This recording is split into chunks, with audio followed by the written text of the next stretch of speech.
যদি ভোর না হইতো তবে কি হইল কেমনে বলিতাম রে। হ্যালো এভরিওয়ান, এই ব্লগটা হলো আমাদের গৌর পূর্ণিমার কিছু সুন্দর মুহূর্তকে কেন্দ্র করে। এটা ছিল সমৃদ্ধির সাথে আমাদের দ্বিতীয় গৌর পূর্ণিমা। প্রথম গৌর পূর্ণিমায় আমরা বাড়িতে ছিলাম এবং মায়ের সাথে কাটিয়েছিলাম।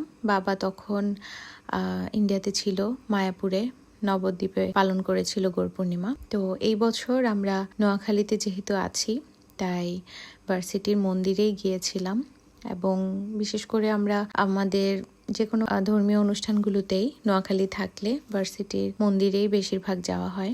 আর গিয়ে দেখি খুব সুন্দর কীর্তন হচ্ছিল, স্টুডেন্টরা মিলে অনেক সুন্দর করে ভজন কীর্তন করছিল।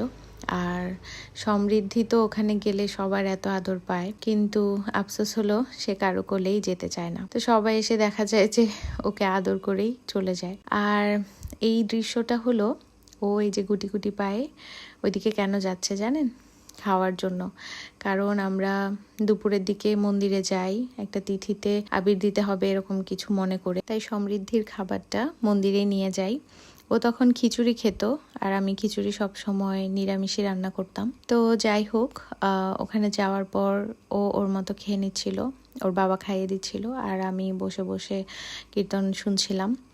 আর এর মধ্যেই একটা ব্যাপার শেয়ার করি, সেটা হচ্ছে ওর এই যে খাবারের প্রতি ভালোবাসাটা আছে বলেই কিন্তু ও বারবার করে বাবা বলছে আর ও সুন্দর মতো গিয়ে খাবারটা নিয়ে আসছে। আসলে কি, বাচ্চার খিদা লাগলে বাচ্চা এমনিতেই খাবে, সেটা হয়তো পরিমাণে কম বেশি হতে পারে, কিন্তু ওইটা নিয়ে আমি অত প্যানিক করি না।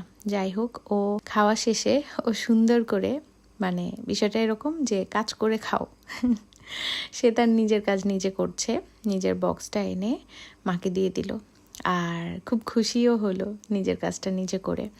তারপর আবার এই যে কীর্তন শুনে নাচা শুরু করলো।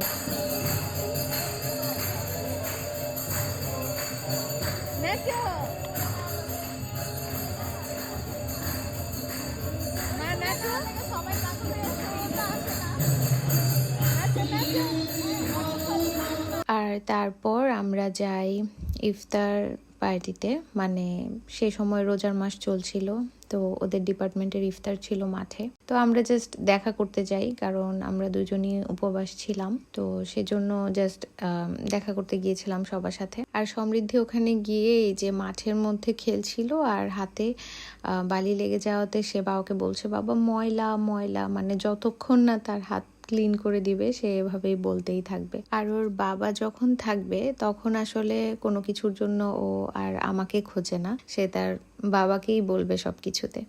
যাই হোক, তারপর আমি আর সমৃদ্ধি মিলে একটু ছবি ভিডিও করছিলাম, আমাদের সুন্দর মুহূর্তগুলো তুলে রাখছিলাম। তো তারপরে আমরা আবারও মন্দিরে চলে আসি এবং তখন পূজা শেষ হয়েছিল এবং ঠাকুরকর্তা মন্ত্র বলছিল এবং আমরা ভগবানের চরণে আবির দেই, আর তারপর আবারও কীর্তনে অংশ নেই। মন্দিরে গেলে আসলে মনটা অন্যরকমই ভালো হয়ে যায়।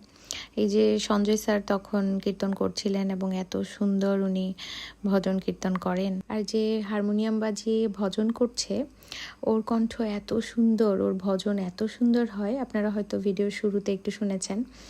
আসলে এটা শুনলে ভগবানের প্রতি এমন ফিলিংস আসে যে কান্নাই চলে আসে।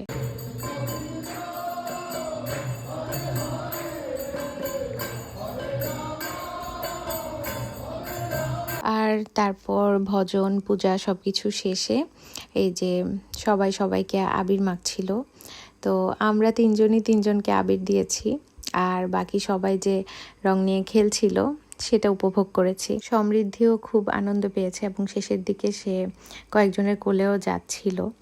আসলে ও বাইরে গেলে এত খুশি থাকে, মানে তার তো কোনো বিরক্তর প্রশ্নই আসে না, সে বরং প্রতিটা জিনিসই এনজয় করে এবং দেখা যায় যে বাসায় আসতেও সে চায় না, সে বলে আর একটু থাকবে, আর একটু হাঁটবে, এরকম বলতে থাকে। আর স্টুডেন্টদের এত আনন্দ দেখে আমার বেশ ভালো লাগছিল, আমি খুব মিস করছিলাম আমার স্টুডেন্ট লাইফ, বা মনে হচ্ছিল এরকম যদি আমিও স্টুডেন্ট লাইফে এত আনন্দ করতে পারতাম। যাই হোক, তারপর আমরা এই যে পূর্ণিমা চাঁদ দেখতে দেখতে বাড়ি ফিরে আসি। আর সমৃদ্ধি তো চাঁদ মামাকে খুব পছন্দ করে, সব সময় ডেকে ডেকে বাসায় নিয়ে আসে চাঁদ মামাকে। আর এইভাবেই অন্যরকম আনন্দে গৌর পূর্ণিমাটা এবারে কাটলো। অন্যবার বাড়িতে থাকলে গণিতাইকে অভিষেক করা হয়, আসলে বাড়ির মন্দির এবং বাবা মাকে খুব মিস করছিলাম।